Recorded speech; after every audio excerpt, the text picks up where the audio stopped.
so I thought it would be cool to take a look at the year ahead, something I've never really done before. I usually just go into the year blind, but I gotta admit, across movies and video games, 2025 is seeming like a big year. So let's take a look, ladies and gents, at the movies and games throughout the year's run and which ones I'm most excited for. Now, obviously, summer releases, mostly with video games, don't have a date yet, so I'll mention the to-be-announced releases at the end. And hey, we're doing good on growth, so please subscribe and leave a like and comment. Anyways, here we go. The fact that this year starts with Wallace and Gromit is honestly my affirmation that this is going to be peak. I actually saw that early review said that this was one of the best Aardman films in years, so I'm actually pretty excited for this. Wolfman is the latest from Blumhouse, and yeah, I'm kind of just on the fence about it, but from the trailers, I think this is going to be really good. Actually, January looks like a really great month. Better Man, I'm a big Robbie Williams fan, so I really am excited to see how they do this, and I gotta admit, this is a very different kind of biopic, so we'll see what happens. Dogman, I mean, I'm a big DreamWorks fan, and I loved the Captain Underpants movie, so I'm really excited to see where this one goes. Also, Pete Davidson as the cat is genuinely genius. I'm a big Ke Huy Quan fan, so of course Love Hurts looks amazing to me, though I'm pretty sure I saw the entire movie within the trailer, so I don't know. The action looks fun though, and I'm pretty sure Ke Huy Quan was at one point a very big stunt coordinator, so it's kind of cool to see him do this kind of like a Jackie Chan film.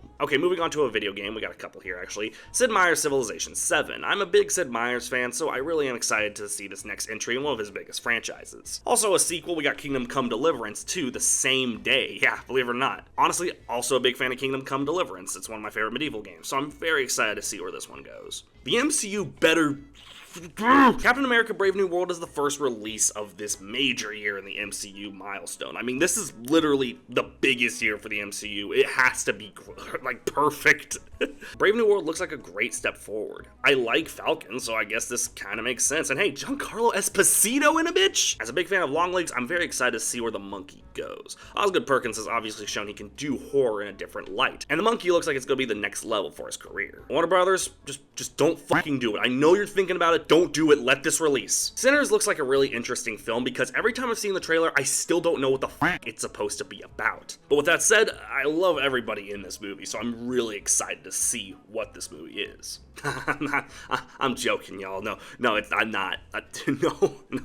not. No. Anyways, Atomfall. This one kind of reminded me of Fallout in a way. I don't know. It kind of looked like it was going to be something different, but at the same time, it's got a lot of similar things. But I'm excited. Plus, it's going to be a day one Game Pass release, so whatever. Yeah, let me explain myself here because I know y'all saw the thumbnail and like, what?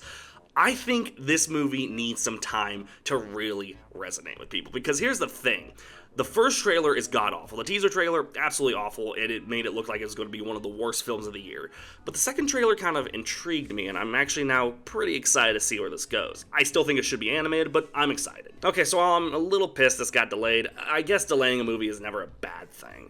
Mickey 17 looks like a very interesting creative film, and you know what? It not releasing in January is probably the best move for the studio. As someone who finally watched Parasite, I am really excited to see where this director takes this next. Okay, so Marvel really needs to realize that we don't know what the fuck Thunderbolts is, but I don't know, I've seen the trailers and it looks fine. Lilo and Stitch is probably one of the few Disney remakes I'm actually excited to see come to light. Stitch looks great from the teaser trailer. I don't know, I think this looks really good. As a big fan of the Mission Impossible films, it makes sense I'll be taking a look at the final film. I mean, this is a big step for Tom Cruise's career, considering that he was very new at the time of 1996's original film.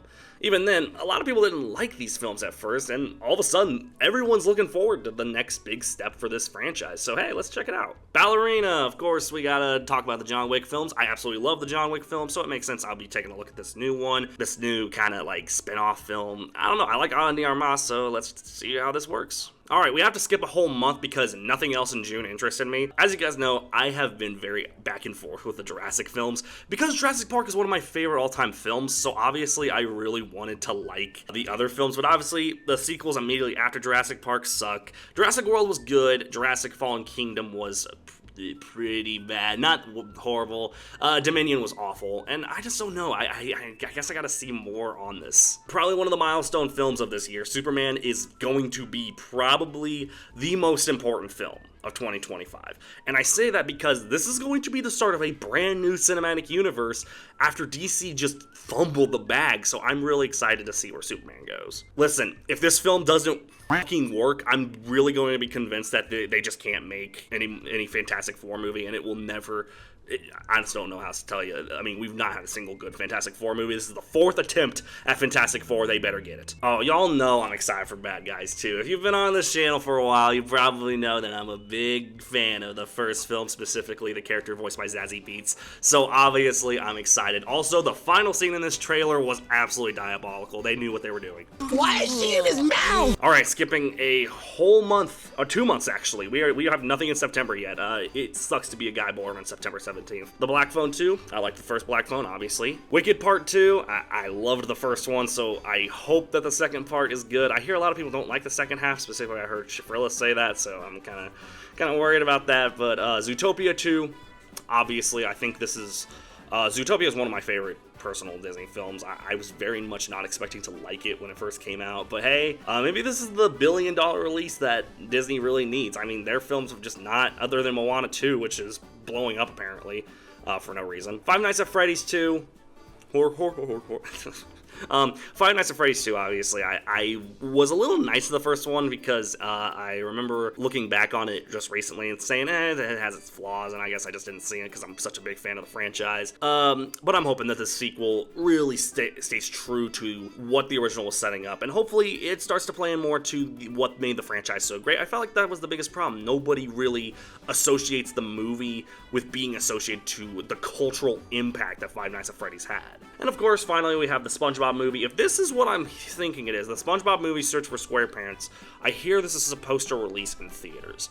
So I don't know how true that is. I don't know how to take that yet. But if it's the first to release in theaters since Sponge Out of Water almost 10 years earlier, I just don't know because I there's obviously nothing on it yet. But I'm really excited. Also, they're making another SpongeBob SquarePants game in 2025 as well, and I'm really excited for that. I'm glad that these games are just making a comeback. Alright, so these are all the games that do not have official release dates yet. I'm just gonna list them. Borderlands 4, I'm a big Borderlands fan. I mean, the second game is one of my all-time favorite games, so obviously I do want to see how Borderlands 4 does, and it better redeem us for the terrible movie y'all gave us this year. Let me tell you something, you guys fell for that one. Doom the Dark Ages, I am not familiar with the Doom games at all. I've only played maybe a little bit of Eternal, which was stupid because I had never played in the 2016 game, but I'm kind of on the fence, but I'm really excited to see where the Dark Ages takes us. Little Nightmares 3, big fan of the first two. The second one, not as much. I don't know what it was. I played the second one, I was just like, it's alright. But this one looks really fun. Really excited to see where it goes. Mouse P.I. for Hire. This is one of those few games I've been following since the beginning. I remember seeing the trailer. I'm like, I want to play that day one. And I don't know, it just looks like a really fun, it kind of reminds me, I think this is what it's supposed to be, but it's kind of like the Wolfenstein, the Quake. Obviously Doom was a big game at that time too, and it looks really fun. I mean, it kind of mixes those games with like the Cuphead. Rubber Hose, yes, I am right. But yeah, this looks really fun. I can't wait to see when it comes out. I'm really excited to see where it takes us. Fable, I am probably one of the few like guys who genuinely think that the Fable trilogy is one of the best video game trilogies out there, and I know that is insanity, but this looks really, really fun. And hey, it opens with Richard Ayoade, so I'm really hoping that this Fable can bring back the series in a new light, because it's been a while since Fable 3. Mafia: The Old Country, I'm also a big fan of the Mafia games, so I'm really hoping Mafia: The Old Country can at least do better than Mafia 3. I'll admit, Mafia 3 was probably my least favorite. And of course, ladies and gentlemen, this is probably the biggest release, probably of 2025, just in general. Lost in Random, The Eternal Die. Guys, I am so excited for it's GTA 6. I mean, God, this is a game that is going to completely flip the world upside down. I'm pretty sure the Xboxes, the PlayStations, this game is about to be the most insane release of video game history of the last like 10 years. I can't think of any game that has been talked about this much. GTA 6 is going to be, by God and beyond, one of the biggest games of all time. I'm guaranteeing it to you. People are going to be calling off work. People are going to be calling in sick for work. They're going to be kids trying to get out of school. This is going to be a big game. And I'm just telling y'all right now, Rockstar, just don't fuck it up, alright? We know you have a good history of hyping this game up, and you're gonna probably mess it up anyway. I don't know why I'm even excited for it. I'm gonna kill myself.